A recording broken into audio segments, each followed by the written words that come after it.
Friends, आज की हम वीडियो में भारत के अपवाह तंत्र को समझेंगे। चलिए शुरू करते हैं। उद्गम स्थल के आधार पर भारत में नदियों को दो भागों में बांटा जाता है। पहले हिमालय से निकलने वाली नदियां और दूसरी प्रायद्वीपीय भारत की नदियां। हिमालय से निकलने वाली नदियों में सिंधु नदी, गंगा नदी और ब्रह्मपुत्र नदी शामिल हैं, जबकि प्रायद्वीपीय भारत से निकलने वाली नदियों में नर्मदा, ताप्ती, महानदी, गोदावरी, कृष्णा, कावेरी नदी शामिल हैं। पहले हम पढ़ेंगे हिमालय से निकलने वाली नदियां। हिमालय से निकलने वाली नदियों में पहला है सिंधु नदी। सिंधु नदी का उद्गम मानसरोवर में झील में कैलाश पर्वत में बोखरचू के निकट होता है। सिंधु नदी की कुल लंबाई 2880 किलोमीटर है, जिसकी भारत में कुल लंबाई 1114 किलोमीटर है। सिंधु नदी तिब्बत से होती हुई भारत में दमचोक के पास प्रवेश करती है और लद्दाख और गिलगित में प्रवाहित होते हुए गाज का निर्माण करते हुए दर्तिस्तान में चिल्लड़ के निकट पाकिस्तान में प्रवेश करती हुई अरब सागर में गिर जाती है। सिंधु नदी पर भारत का लेह जनपद अवस्थित है। सिंधु नदी की सहायक नदियों में दाएं से मिलने वाली नदियों में श्योक, गिलगित, काबुल, कुर्रम, तोची, गोमल और जोब शामिल है, जबकि लेफ्ट से मिलने वाली नदियों में झेलम, चेनाब, जास्कर, रावी, व्यास, सतलज, चेनाब शामिल हैं।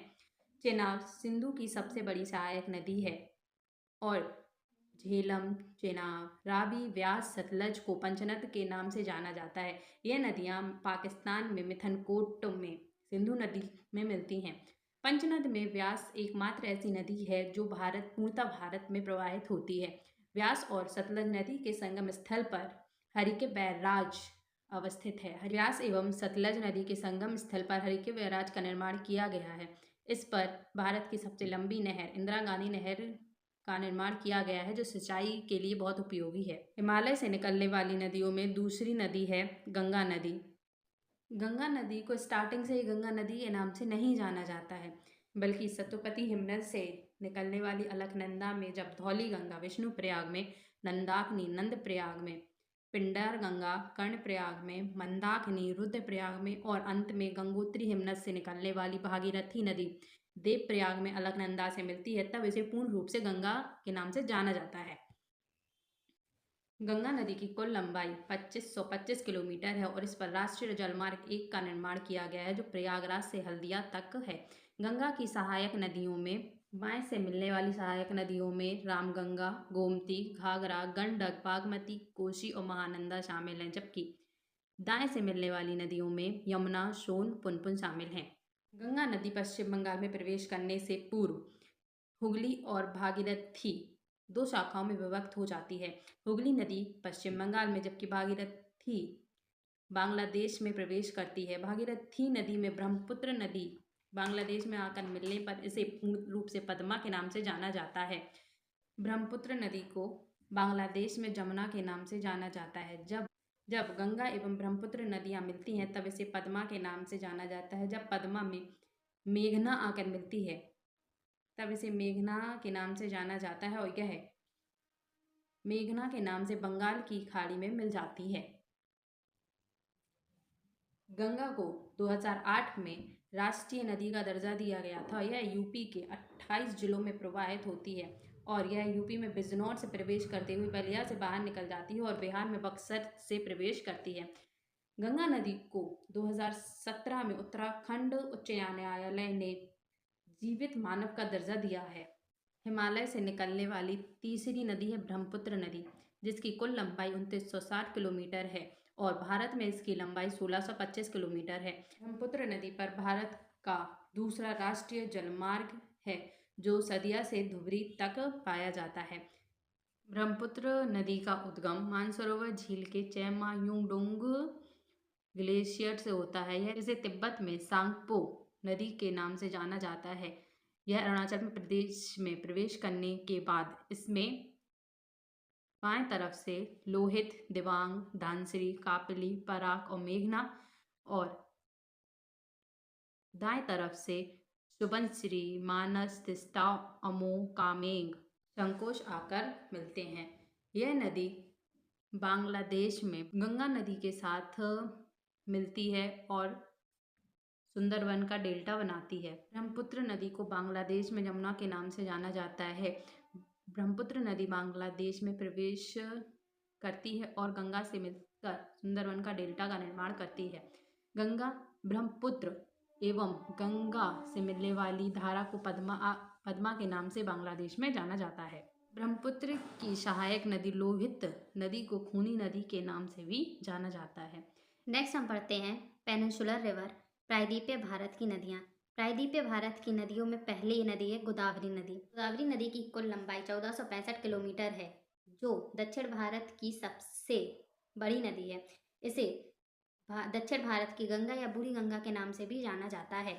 गोदावरी नदी का उद्गम नासिक के त्र्यंबकम नामक स्थान से होता है। गोदावरी नदी की सहायक नदियों में बाएं से पूर्णा, पेनगंगा, वर्धा, वेनगंगा, इंद्रावती, सबरी, सिलेरू शामिल है, जबकि दाएं से मंजरा, प्राणहिता, मेनूर शामिल हैं। यह नदी महाराष्ट्र, मध्य प्रदेश, आंध्र प्रदेश, तेलंगाना, उड़ीसा, कर्नाटक, छत्तीसगढ़ में अपनी द्रोणी बनाती हुई अंत में बंगाल की खाड़ी में गिर जाती है। प्रायद्वीपीय भारत की नदियों में दूसरी नदी है कृष्णा नदी, जिसकी कुल लंबाई 1402 किलोमीटर है। यह दक्षिण भारत की दूसरी सबसे बड़ी नदी है। यह पश्चिमी घाट के महाबलेश्वर रेंज से निकलती हुई बंगाल की खाड़ी में गिर जाती है।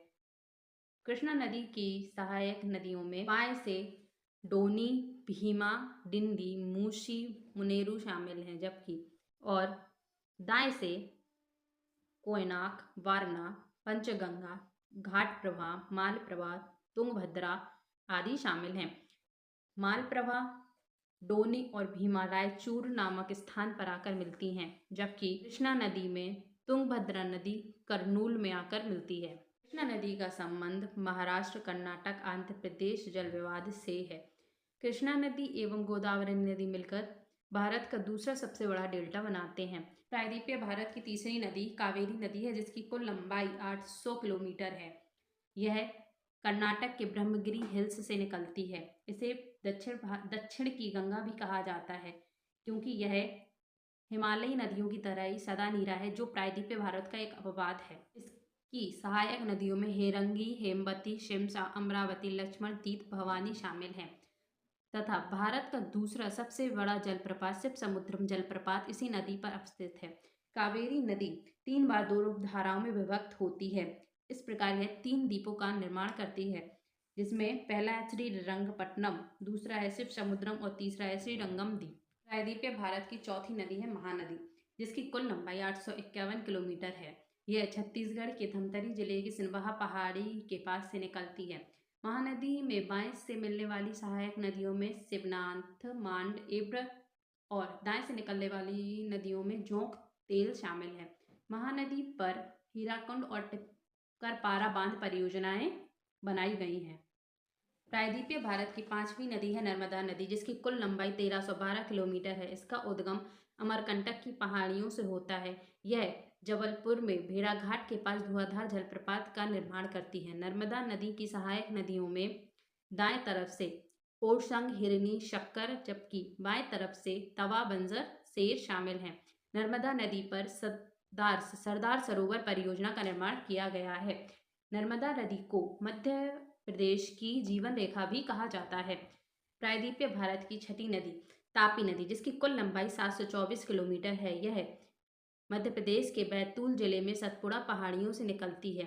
इसकी बाएं तट से मिलने वाली नदियों में गिरना, पूर्णा, पक्की, गंजाल और दाएं तट से मिलने वाली नदियों में अर्णावती नदी शामिल है। प्रायद्वीपीय भारत की नदियों में नर्मदा और तापी 2 ऐसी नदियां हैं जो अरब सागर में गिरती हैं। बाकी शेष 4 नदियां बंगाल की खाड़ी में गिरती हैं। अगर आपको भारत के अपवाह तंत्र के नोट्स चाहिए तो आप कमेंट बॉक्स में बताएं। ये वीडियो यहीं पे ख़त्म होती है। Thank you.